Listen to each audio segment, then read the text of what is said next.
Sweden, and I work as Secretary General for the network TransEuropeHalle in Lund. And it's my first time in Vordingborg, and I'm really delighted to be here. So thanks so much for the Waves Festival in Cantabile for inviting me and giving me the opportunity to meet all of you. So I've been asked to speak a bit about how we work with and promote and facilitate international collaboration. And I will give a couple of examples and just share with you what we do and how we find it, well, the results we've had over some years. Let's see if it works, yeah. So TransEuropeHalle is a European-based network that's initiated. It's of cultural centres that are initiated by citizens and artists. We're about 70 members in 30 countries. And all of these cultural centres are multidisciplinary, as I said, initiated by citizens and artists. And with a very few exceptions, they all have an industrial background. They're all abandoned factories or in some form. There's an old synagogue as well. So before I talk about what we do, I just want you to get a picture of how they look like and what kind of style they are in. It's a few examples. Start with this old brewery, Solscene, in Stavanger, Norway. And if you're looking for an example where city development and city planning goes hand in hand with acknowledging arts and culture, I think it's really interesting in Stavanger, because this old brewery was in the old harbour, and that was an abandoned area, and artists could move in because they could find affordable spaces. But then, you know, as time goes by, they found that this harbour area is a really nice waterfront housing area. Mm-hmm. But the city architects acknowledged the artistic work going on, and they planned in the existence of the culture centre into the housing area. So, of course, there are very, very expensive flats there, but the people living there have, from the start, understood what's going on, and there's an interaction there. This is the Schlachthof is an old slaughterhouse in Bremen, Germany, one of the few ones with a chimney left. It can look like that. This is an old train station in Žilina, western Slovakia. And this is the center, how it looks like now. It's renovated. And it was an abandoned railway station when some very young people had the fortune to negotiate a contract with the railway company for a few euros per year, and a 20-year contract they could use the space. And when I met them, they actually said that we are really inspired by Udinteatret in Denmark. Mm-hmm. So, and the way they work and how they do it. And I just want to say that they, when they were 17-year-old, when they negotiated with the railway company, by law, it wasn't possible. They couldn't sign the contract. They had to have their dads with them. But they've done amazing work there. And I think that you are now in, Per, you told me you're working with Stanica in Slovakia. So I could talk hours about what they're doing there. Not all centers are houses. This is an old Ukrainian stone carriager residing on the Danube in Budapest. So they have a big center there. It's a venue, a lot of concerts. This is the old military school in Pula, Croatia. And there are more than 200 different NGOs and associations in this house. And it's not only arts organizations, it's a lot of sports and NGOs about different social issues. Can look like this as well. This is London, Shoreditch, and the initiator of this space, Ora Foxcroft, he was a furniture designer who couldn't afford a studio in London, who can, and so he started to look for what to do about the situation, and he realized that if I can, there are a lot of train carriages that are in the scrapyard anyway, so maybe I can use them, and he managed to get a lot in Shoreditch on the roof, and put these train carriages there, and then invited other artists to use these spaces. But then, when I just have to tell you this, when finally he got the agreement to use this space and this roof, the municipality realized that, oops, we don't own that building anymore. They've sort of forgotten that. I don't know how that happens. I wouldn't never forget if I had such an asset. Anyway, so there's a long story there, and they said, well, we got a venue just nearby, and it's really derelict, so if you can just take care of that and start to use it, we can negotiate this. And so he had the train carriages in the studios, but then he had a big venue to set up and run as well. And that's a long story of, if you start with art exhibitions, oh, that didn't really get some money, what do we do? We do some raves, illegal raves. Okay, we got some money, we can buy some lights, and then it's a big venue now called Village Underground. Our Danish member is the new Maltfabrik in Ebeltoft. Maybe some of you know that. And yeah, it's really, really nice place, and really interesting what they're trying to do there. If you ever meet Christian, you can hear about the stories how he went around with his Vespa to fundraise from farmers around in Jutland. It can also look like this. This is in Fengersfors in Sweden. Do you know Fengersfors? Well, it's a very small place. Maybe you saw the film Fucking Åmål. Yeah? Okay, it's close to Åmål, it's just outside that. And it's an area in Sweden where there's a lot of unemployment. Young people move to big cities. So you understand the sort of depression residing there. But this fantastic old factory, in Swedish we say bruk, I don't know the word in English or Danish. They could also find affordable spaces, and now this is like the hope for the area where the artists really can show that you can influence your own future and take hold of it.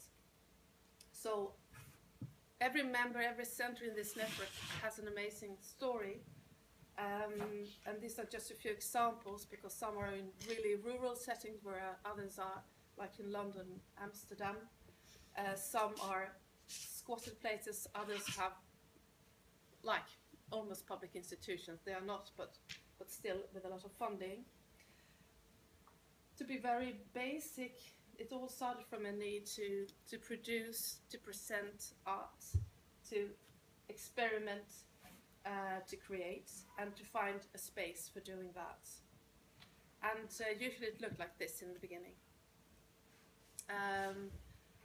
This is a place in Sofia, Bulgaria, where I visited.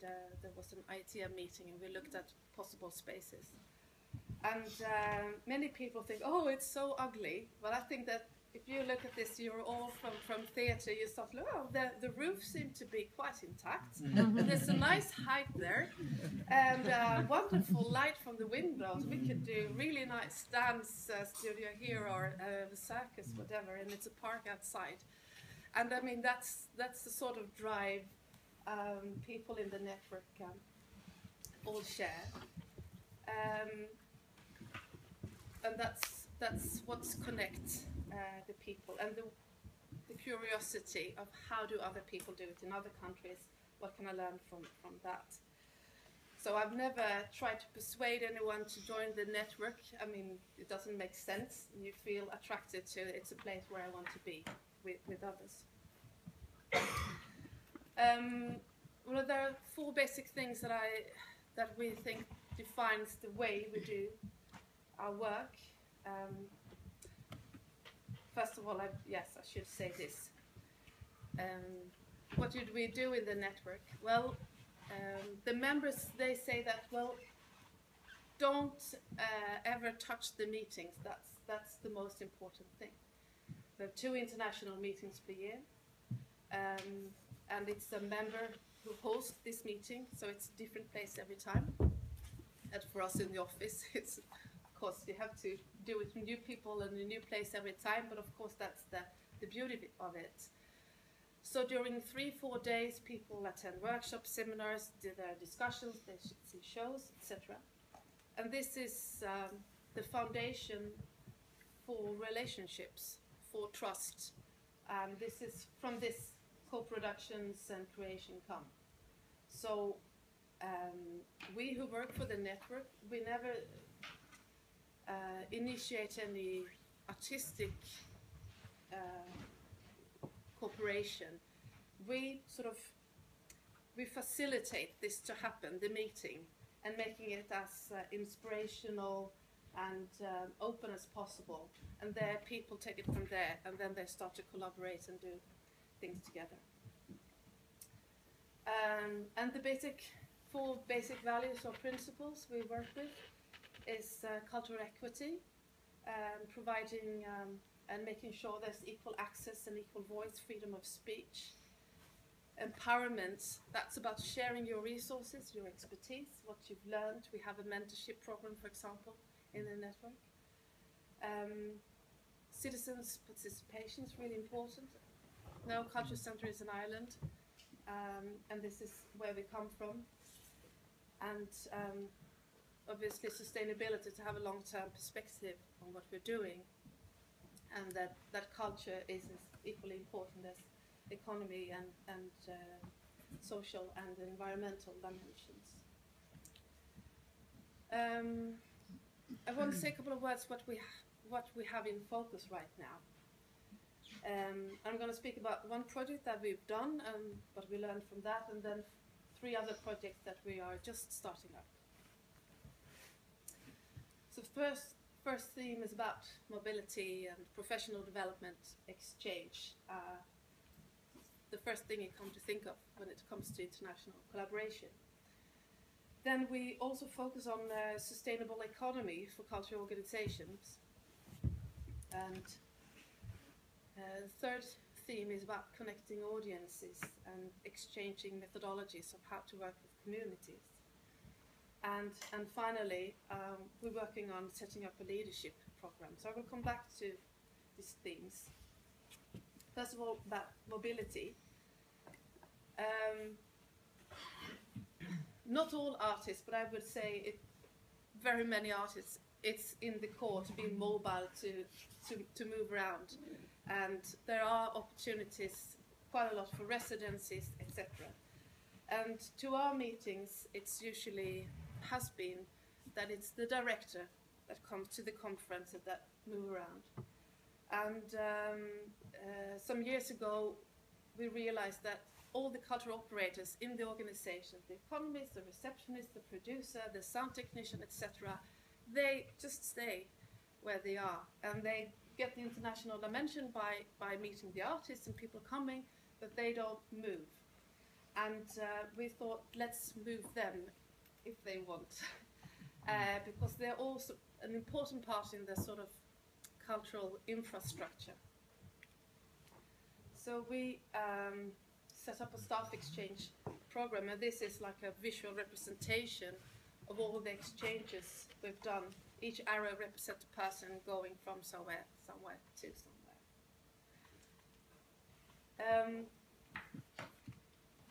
So it's very, very simple, but we asked around who would like to host someone from another center, and when is a good time, maybe when you have a festival or a special event. And then we asked who would like to go, and to find out what you want to learn. Because this is employed people, usually they can't be away for more than 1 to 2 weeks, so we limit it to that period. And then put them in contact, so the communication and preparation before is important. And what we learned from this was that many organizations, people were a bit reluctant to go. You know, you're a bit scared. You know what you have, you're a bit secure in your organizations. What will happen if I go to that other country, that place, I don't know. But there's always someone who's the first person to go. And they did. And then when they came back, talked about their experiences, the rest of the team just wanted to go. I want to go next. led to a lot of closer relations between the members in the networks, obviously. It's a lot of touring and co-productions, and it makes our network stronger. These people, many of them are young who went on this exchange, and they all said, well, I could maybe work somewhere else, I could maybe work abroad for some time, and it sort of opened up that possibility. We put together our experiences, and the people who went on exchanges, they did this manual, and it's on our website. So if anyone is interested to do, I mean, you could do this in Holstebro or in region, nationally, internationally, whatever. So just go there, it's for free. The other team about economic sustainability, I just chose this picture because this is how many cultural organizations today feel like in the wake of the financial crisis. It's in Spain and Portugal, Greece.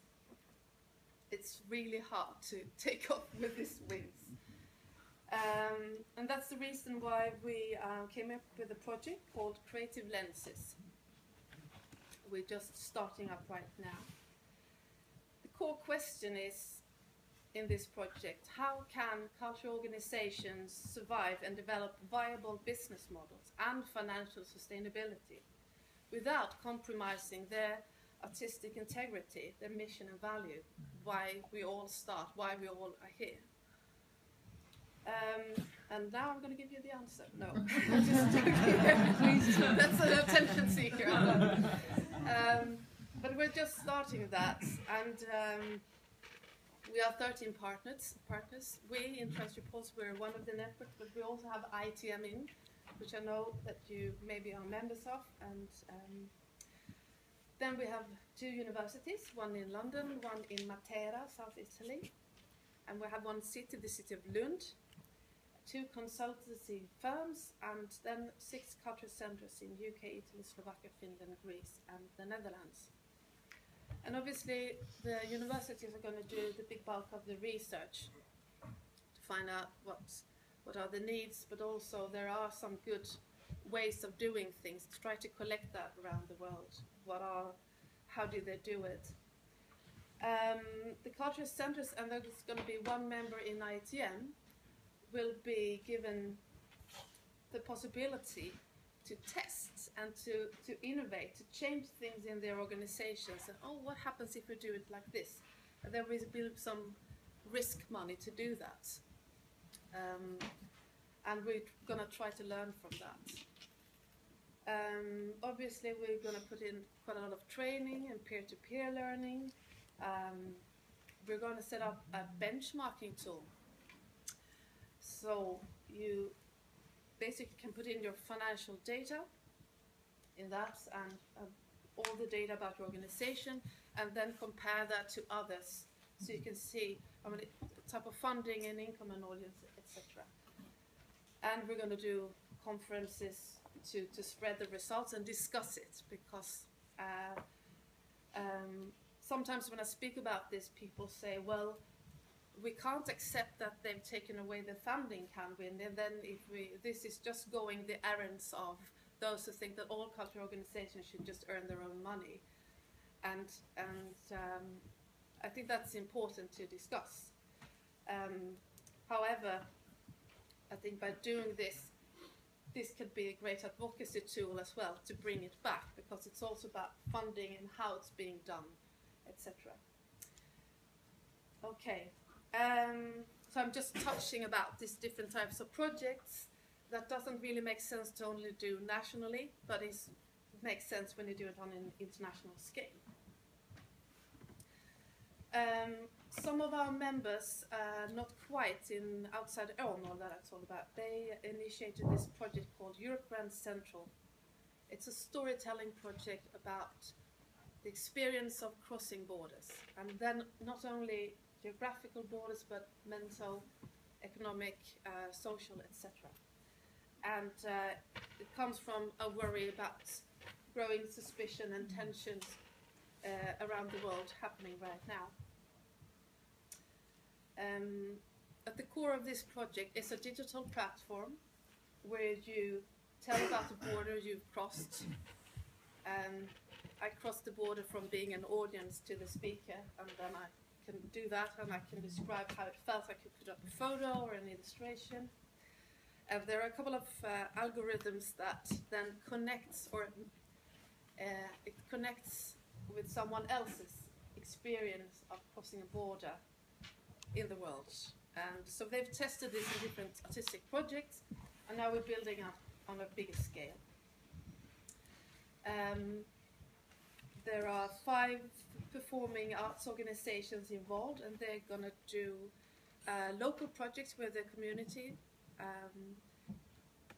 in very different ways, but they're going to work with border crossings and storytelling, and they are feeding this digital platform.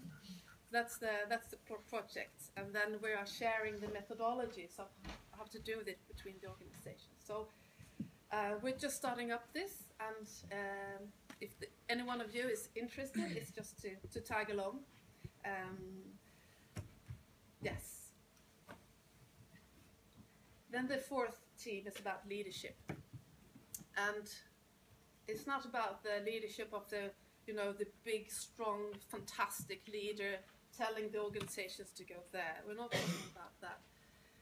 We see that there are many cultural organizations, maybe of 10 people, that are really engaged in sort of investing or contributing to change in society and what arts and culture can do.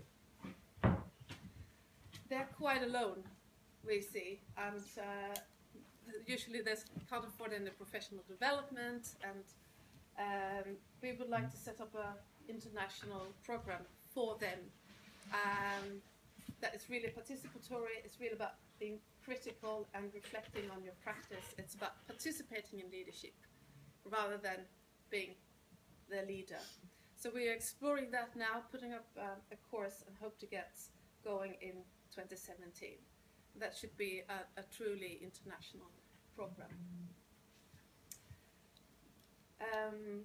To round off, I just say that we have 2 meetings coming up next. In November, it's in Budapest, and there are no keynotes, no seminars, speakers. This is only for people to work on their projects, what they want to do, and then we can support with facilitators. If they want to do a Creative Europe application, we can go in and say, okay, can help, can do like that, etc.